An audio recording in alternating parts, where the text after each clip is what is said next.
ओम अक्षर माने वर्ण, अक्षर माने वो पांच हो गए। उस मंत्र को पंचाक्षर बोलते हैं।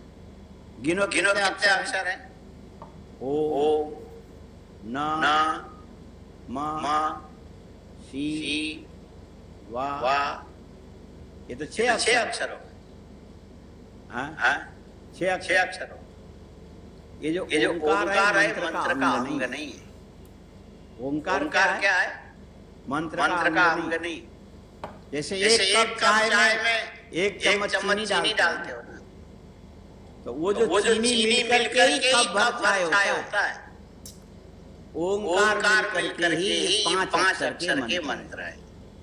चाय के अंदर चीनी के समान मंत्र में मंत्रत्व संपादन करने वाला ओम इत्येतत् अक्षरम उपासित। इसको अक्षर इसका नाम है, लेकिन अन्य अक्षरों के साथ गिनती में इसको गिना नहीं जाएगा। व्यापक तत्व परमात्मा का नाम है। तस्य वाचक प्रणव तज्जपस् तदर्थ भावनम। ये जो ओंकार है परमात्मा का नाम है। और परमात्मा के चिंतन पूर्वक ओंकार का उच्चारण करोगे, बोले ये परमात्मा की स्मृति तुम्हारे हृदय के अंदर होगी। ये स्मृति ईश्वर का साक्षात्कार करा सकता है। और जहाँ मिलेगा चीनी में, चाय में चीनी के समान, दूध में भी चीनी होता ही है। तो दिखता नहीं है, लेकिन पीते समय पता लगता है ना। तो गिनती किसकी होगी? मात्रा किसको देखोगे? दूध को, कप को देखोगे। लेकिन यहाँ पर जो ओंकार है उसके अंदर की मिठास के समान, इसीलिए नमः शिवाय। क्या करें? नमः शिवाय। ओम उसके अंदर का मिठास है, ओम नमः शिवाय। अच्छा, अब देखो इसमें नमः शिवाय कितने हैं? नमः शिवाय। कई लोग बोलते हैं ये एक बार बोलो, 2 बार बोलो, 3 बार बोलो, क्या फर्क पड़ता? बात तो एक ही है। रोटी एक बार बोलोगे तो कोई अर्थ निकलेगा, 2 बार बोलोगे तो कोई अर्थ निकलेगा, 3 बार बोलोगे तो रोटी तो अर्थ। 1008 बार बोलने से ये रोटी बदल करके सोना बन जाएगा? फिर ये मंत्र में क्या हिसाब है? बार बार जप करो, बार बार जप करो, ओम नमः शिवाय, ओम नमः शिवाय, ओम नमः शिवाय। क्या मतलब है इसका? तो बोले ये जो रोटी कहने से रोटी में अंतर नहीं आएगा, लेकिन नमः शिवाय में एक एक अक्षर का अलग अलग अर्थ है। सबसे पहले क्या आया? सबसे पहले क्या आया? न आया। और सुबह बोलते ही हो, नागेंद्रहाराय त्रिलोचनाय भस्मांगरागाय महेश्वराय नित्याय शुद्धाय दिगंबराय नमः शिवाय च नमः शिवाय। अच्छा, एक बात बताओ, मोतियों की माला अच्छी लगती कि सर्प की माला आपको अच्छी लगती है? एक यदि काला गेहुवन सर्प बोलते, गेहुवन सर्प बड़ा जहरीला, लगभग 1 मीटर लंबा ऐसे होता है। वो यदि कोई ला करके गले में पहना दे, कैसा लगेगा? और भगवान शंकर इसी ढंग से जो सांप की माला पहनते हैं, नागेंद्र हाराय। अच्छा बताओ, 2 आंख वाला ठीक होता है कि 3 आंख वाला आदमी ठीक होता है? और आंख कहाँ होना चाहिए? ये जो नाक के गलियारे के बीच में, यहाँ होना चाहिए ना। कहाँ होना चाहिए? देखो, थोड़ी सी आकृति बिगड़ जाए फिर आपका संसार में सत्कार नहीं होता है। मैं सच्ची एक बात बताता हूँ, तब तो हम लोग शायद 5 साल की उम्र के थे, एकदम सच्ची बात है। तो गांव में एक माई ने बच्चे को जन्म दिया। वो बच्चा कैसा था? उसके सिर नहीं था, कंधे पर सिर नहीं था, सपाट एकदम, और मुंह था, वो यहां था, आंखें यहां थी, और यहीं पर नाक भी था। इसको क्या बोलना चाहिए? कबंध बोलना चाहिए।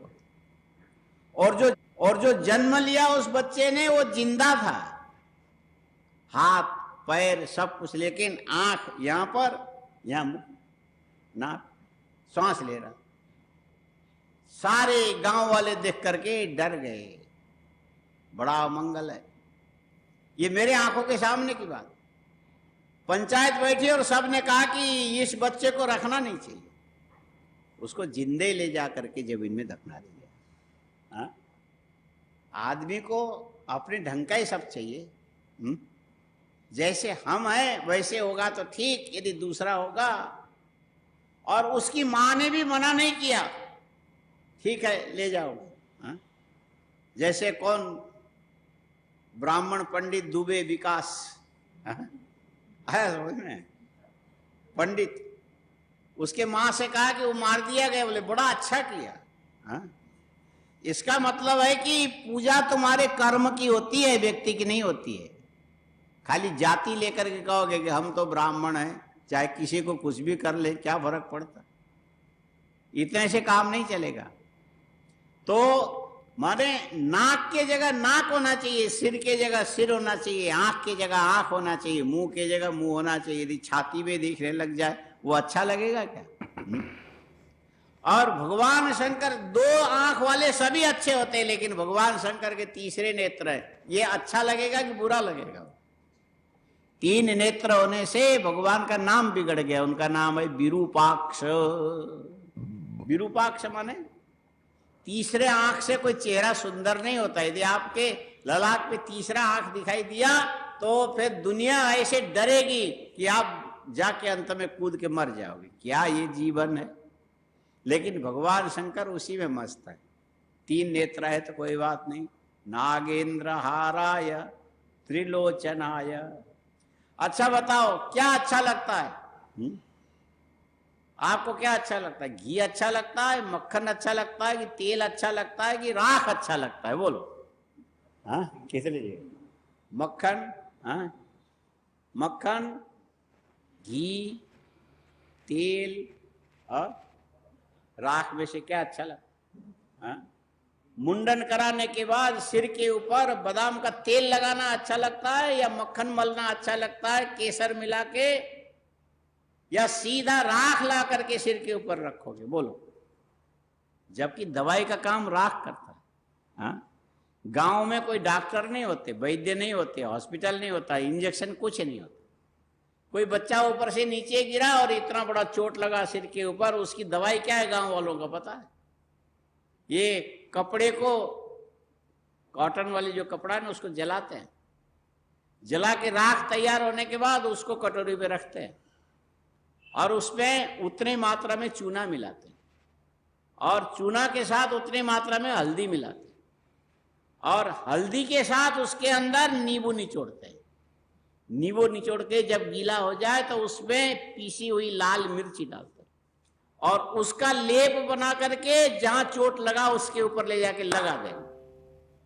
वो बच्चा चिल्लाएगा, ये हमने देखा है, खूब चिल्लाता है।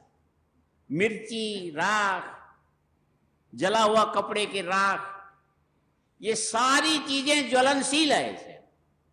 और वो बेचारा रोएगा थोड़ी देर, आधा घंटा, एक घंटे तक, लेकिन धीरे धीरे फिर सहन कर लेगा, फिर बाद में वो चिपक जाएगा पूरा। ये 1 महीने तक, जब तक अंदर नई चमड़ी ना आवे, घाव पूरा ना हो, तब तक ये छोड़ता नहीं, पूरा पकड़ के रख।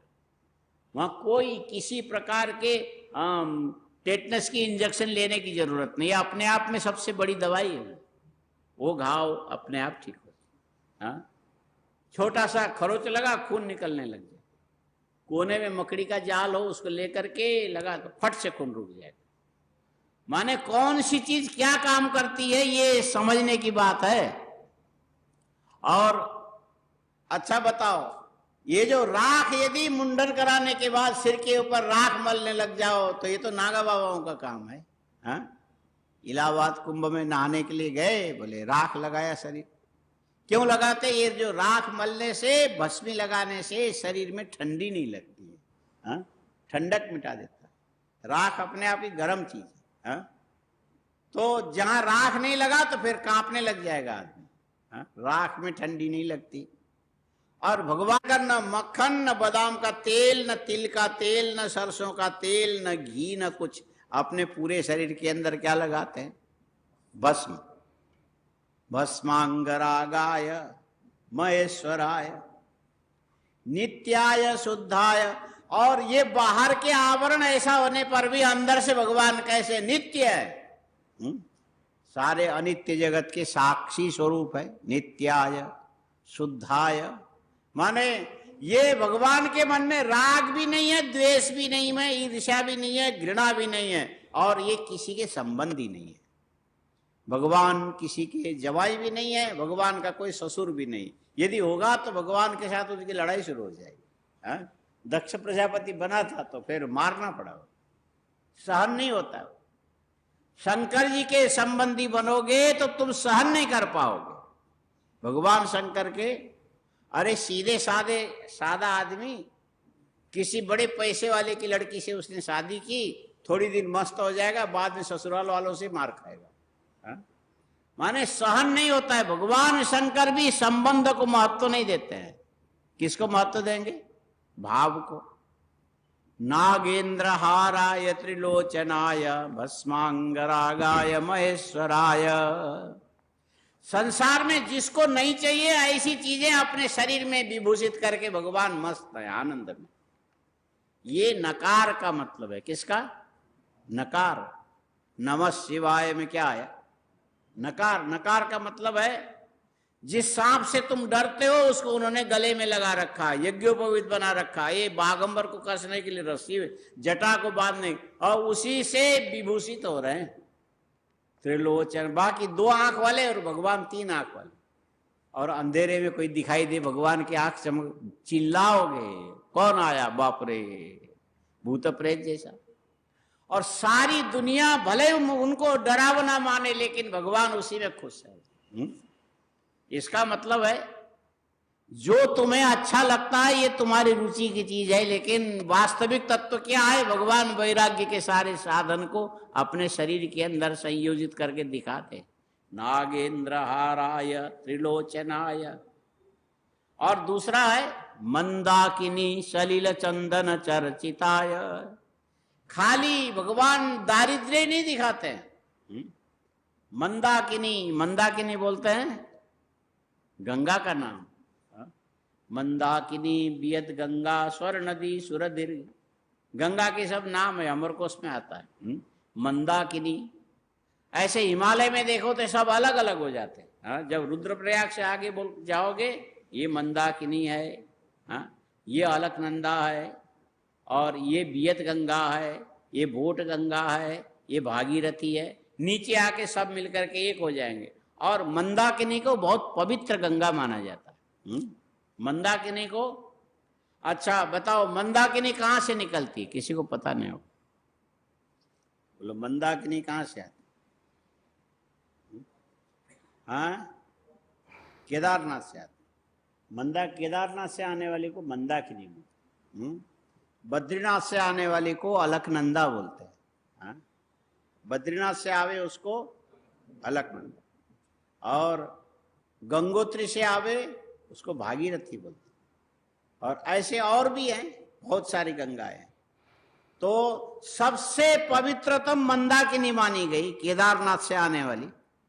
केदारनाथ में भी सीधे ही केदारनाथ से कोई नदी नहीं निकलती, उसके बाजू में ऊपर एक बहुत बड़ा सरोवर है, लोग कम जा पाते। वो जो पीछे बादल फटने से नुकसान हुआ था ना, तो उससे उस सरोवर में पानी ज्यादा, उसका बांध फट गया, जिसके चलते भयंकर पानी आया तो नुकसान हुआ। और काफी बड़ा सरोवर है ऊपर। एक बार अपने बड़े महाराज जी ने वहां पर चातुर्मास किया था केदारनाथ में। तो ब्रह्म कमल खोजने जाते थे खुद, फिर लाके भगवान शंकर को चढ़ाते। तो एक बार ब्रह्म कमल खोजते खोजते ऊपर रास्ता भटक गए, तो रात को 1 बजे वापस आए। सब लोग घबरा गए, क्या हुआ महाराज जी का। तो वो बर्फीले पहाड़ में रास्ता का पता नहीं लगता है। छोटी सी जो पगडंडी को देख के जाना पड़ता है। रात को भूल गए, फिर किसी तरह से आ गए। तो वो स्वयं बताते थे कि ये जो मानसरोवर से थोड़ा छोटा लेकिन इतना बड़ा सरोवर केदारनाथ के बाईं ओर पहाड़ के ऊपर है। वहां से निकल के जो नदी आती है वो मंदाकिनी है। पहले क्षीर गंगा वहां के लोकल लोग बोलते हैं, दूध की धारा के समान चलता है। और उसको सबसे पवित्रतम नदी बोलते, मंदाकिनी सलिल चंदन चर्चिताय। केदारनाथ की मंदाकिनी ऐसे अपने आप में पवित्र, और उस मंदाकिनी के जल से चंदन को घिसो। पत्थर में चंदन की सुगंधी चंदन से आया, पवित्रता कहां से आई? मंदाकिनी से। चंदन अपने आप में भी पवित्र है, मंदाकिनी सलिल चंदन। और वो भगवान कभी कभी अपने ललाट के ऊपर चंदन चर्चित करते हैं, मंदाकिनी सलिल चंदन चर्चिताय। क्या है? नंदीश्वर प्रमथनाथ महेश्वराय। ये जो नंदीश्वर जो सनत कुमार को सुना रहे हैं, ये जरूरत पड़ने पर सफेद बैल बन जाएंगे।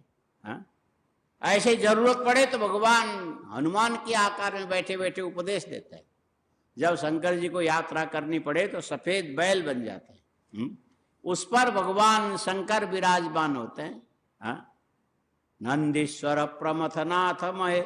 और जब नंदी के ऊपर भगवान सवार जब होने लगते तो उनके चारों ओर प्रमथ गण, असंख्य गण है भगवान के। हाँ, एक एक गणों में पीछे विद्येश्वर संगीता में आया 1 अरब 4 अरब 8 अरब 11 अरब तक की संख्या में उनके गण हैं। हाँ, अब ये भगवान शंकर की जब बारात पार्वती खंड में आया है, शंकर जी की जब बारात चली तो बोले देवगण अलग, यक्षगण अलग, कुबेर गण अलग, कुबेर के भी गण है, और भैरव गण अलग है, मारी गण अलग है, पूतना गण अलग है, और इसमें स्कंद का अलग ही गण है। कई अरब की संख्या। हिमालय ने सोचा आने दो जंगली शंकर को, बारात लेके आने दो, ऐसा सत्कार करेंगे, ऐसा सत्कार करेंगे, उसके बाप ने भी कभी नहीं देखा होगा। शंकर जी मन में कहने लगे, अरे मेरे बाप क्या देखेंगे, मेरा बाप ही नहीं है, वो तब न देखे।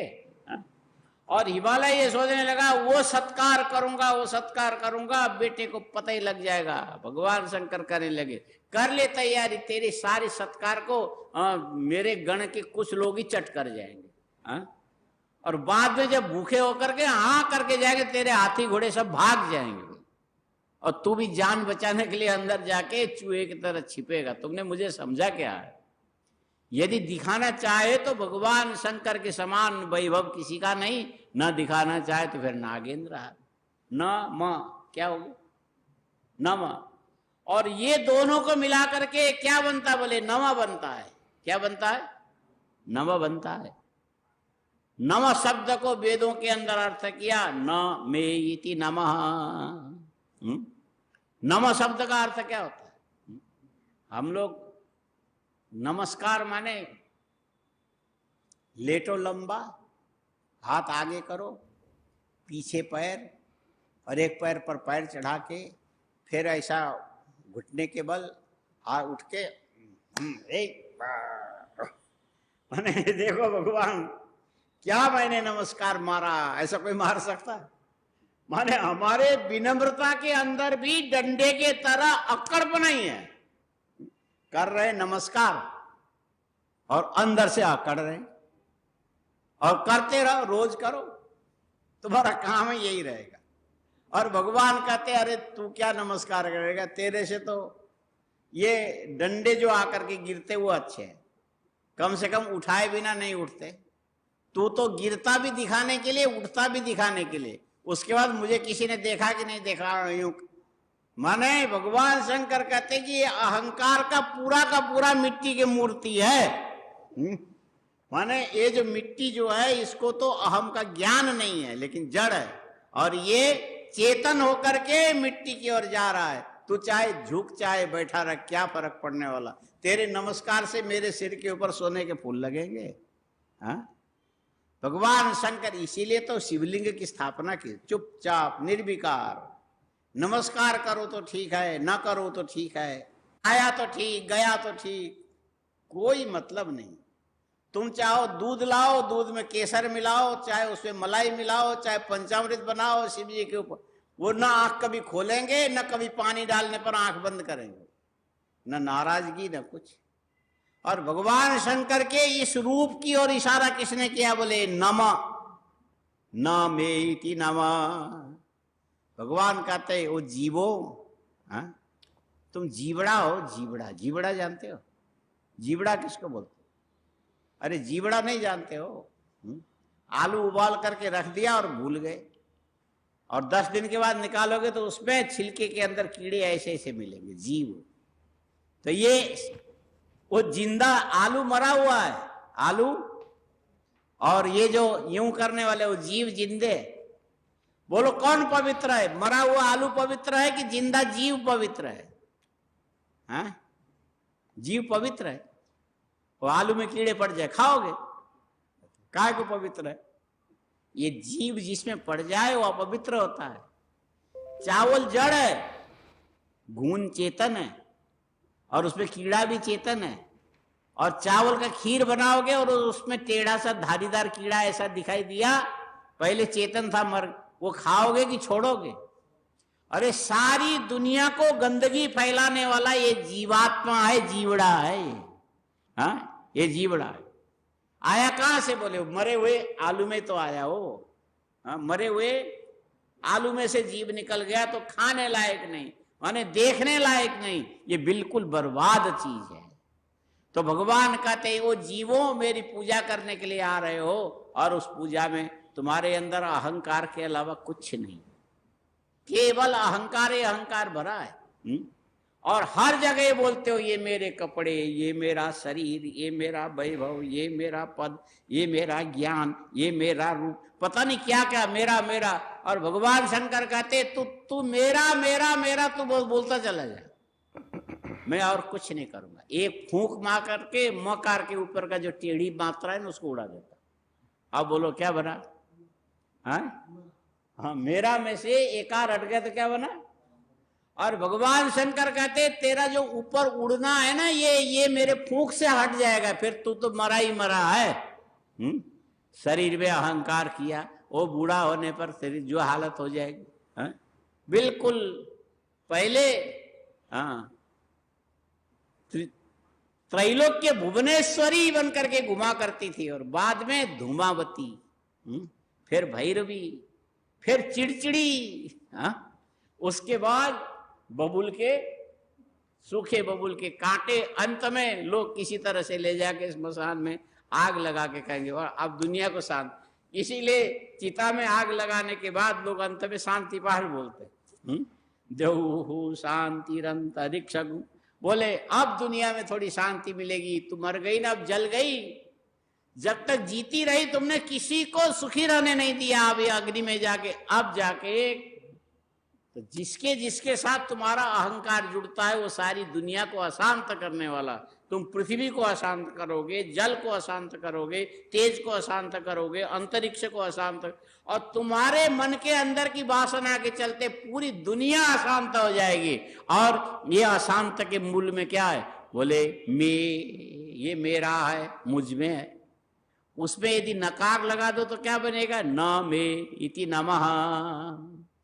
ये आंख मेरी नहीं है, भगवान का वैभव। ये कान मेरा नहीं है, ये भगवान की दी हुई शक्ति है। ये जीव मेरी नहीं है, भगवान की शक्ति है। माने पूरे शरीर में हर चीज जो दिखाई पड़ता है, ये भगवान, ये शक्ति मेरे अंदर कहां से आएगी?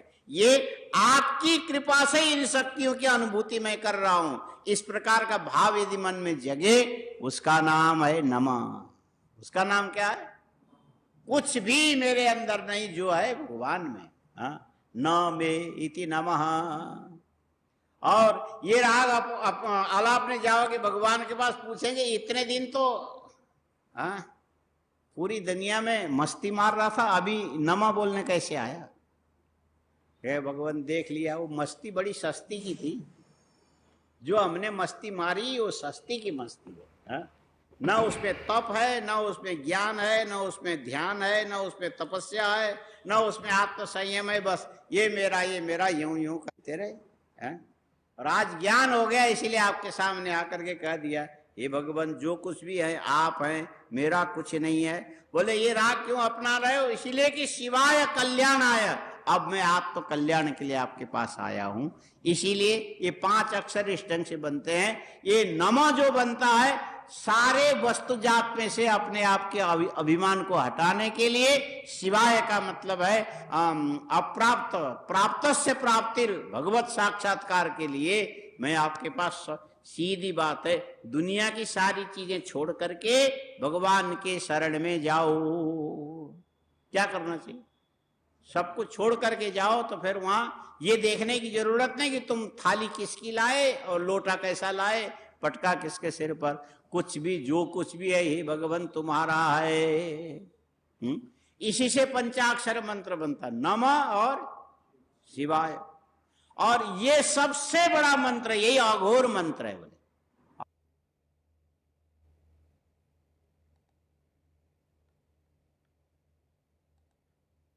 यह